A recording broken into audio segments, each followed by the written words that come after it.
Kata Nabi, atau disebutkan dalam banyak riwayat, bahwasanya nabi-nabi pun belum pernah ada nabi yang lihat Allah, termasuk Nabi Muhammad SAW. Kita ambil dalilnya dalam hadis Bukhari. Waktu Nabi SAW pulang dari Isra Mi'raj, jemaah sekalian, Aisyah bertanya radhiyallahu anha, berkata, istri beliau, ya Rasulullah, hal tara rabbak? Apakah anda waktu Mi'raj ke langit, terima perintah salat, sempat lihat Tuhan anda enggak? Lihat enggak Allah itu bagaimana? Apa jawaban Nabi SAW? Nurun ala nur anna arah. Allah itu cahaya, di atas cahaya, terang sekali. Bagaimana saya bisa melihatnya? Artinya Nabi SAW mengatakan, saya sendiri belum pernah lihat bagaimana itu Allah. Contoh sebelumnya Nabi Musa alaihissalam. Nabi Musa waktu menerima wahyu Taurat, itu selama 40 hari, turun Taurat lengkap. Al-Quran 23 tahun baru lengkap. Kalau Taurat 40 hari, nunggu di gunung Tursina. Tursina sebuah wilayah di Mesir sekarang. Itu banyak gunung-gunung batu, ada satu gunung batu yang tinggi, Nabi Musa nunggu di situ. Setiap hari Jibril datang turunin surah, turunin ayat gitu.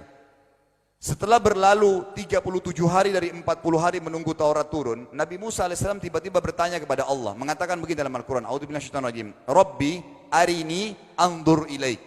Wahai Tuhanku, izinkan aku melihatmu. Aku beriman kau ada ya Allah, tapi aku ingin lihat kau bagaimana. Allah menjawab, tidak mau mengecewakan Nabi Musa, sebagai manusia Allah mengatakan, lan tarani.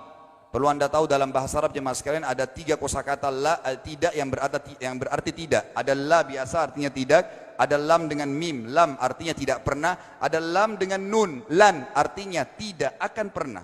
Allah mengatakan apa? Lan tarani, kau tidak akan mampu melihatku hai Musa.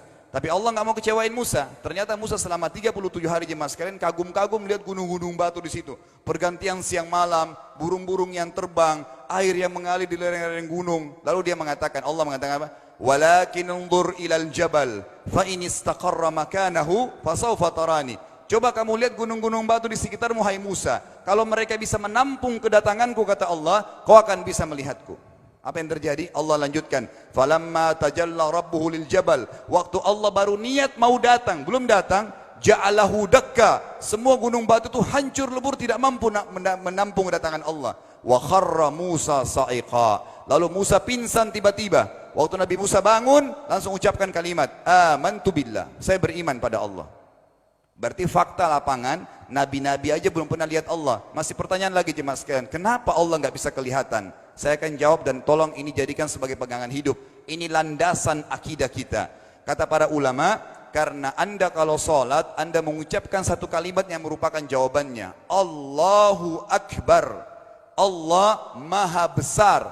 Akbar adalah siga mubalaghah dalam Islam. Sesuatu yang melampaui batas, Maha Besar. Kita terangkan. Kata Nabi SAW, perumpamaan bumi yang kalian tinggali ini dibanding dengan langit pertama di atas kepala kalian ada 7 lapis langit. Allah mengatakan sab'an shidada, 7 lapis langit yang kokoh. Alladzi khalaqa sab'a samawatin tibaqa, yang menciptakan langit tibaqa bersusun 1, 2, 3, 4, 5, 6, 7. Allah di atas langit ke-7. Kata Nabi SAW, perumpamaan bumi yang kalian tinggalin dibanding dengan langit pertama di atas kepala kalian, ibaratnya seperti cincin yang dibuang di padang pasir. Jadi kita tidak akan pernah bisa melihat ujungnya langit karena kita sangat kecil, dan ini terbukti secara fakta. Apakah anda sudah tahu bahwasanya miliaran bintang-bintang yang ada di atas kepala anda yang jaraknya sekian miliar tahun dari bumi dan sekian miliar tahun lebih besar daripada bumi, sekian miliar kali lebih besar daripada bumi, itu semua berada di bawah langit pertama. Manusia tidak akan pernah bisa memegang langit ini dengan telapak tangannya, karena dari sini saja ke Pluto jaraknya 270 tahun. Nggak bakal bisa ada astronot dikirim kena mati di tengah jalan. Jaraknya jauh sekali bintang-bintang, dan semua berada di bawah langit pertama. Kata Nabi SAW, di atasnya ada langit kedua besarnya, digabung antara bumi sama langit pertama seperti cincin dibuang di padang pasir. Langit ketiga, 2, 1 dan bumi digabung tiga-tiganya, di mana langit ketiga seperti cincin dibuang di padang pasir, sampai langit ke-7. 5, 6, 4, 3, 2, 1 dan bumi 7 digabung, dibanding langit ke-7 seperti cincin dibuang di padang pasir. Dan langit yang luas ini jemaah sekalian dipenuhi dengan makhluk Allah yang lain namanya malaikat. Dalam hadis Bukhari kata Nabi SAW, waktu saya sedang dimi'rajkan ke langit, tidak ada 4 jari pun ukuran di langit yang luas itu, kecuali saya temukan malaikat yang sedang ruku atau sujud, penuh dengan jumlah mereka. Anda tahu malaikat itu ada namanya nama kelompok, seperti Raqib Atid itu kelompok, di bawah Raqib banyak miliaran malaikat, di bawah Atid miliaran malaikat. Sama dengan Munkar Nakir, ada memang nama kelompok. Makanya kalau manusia 5 miliar, Raqib Atidnya 10 miliar, Raqib Atidnya 10 miliar. Lalu kata Nabi SAW, di atas langit ke-7 ada Sidratil Muntaha.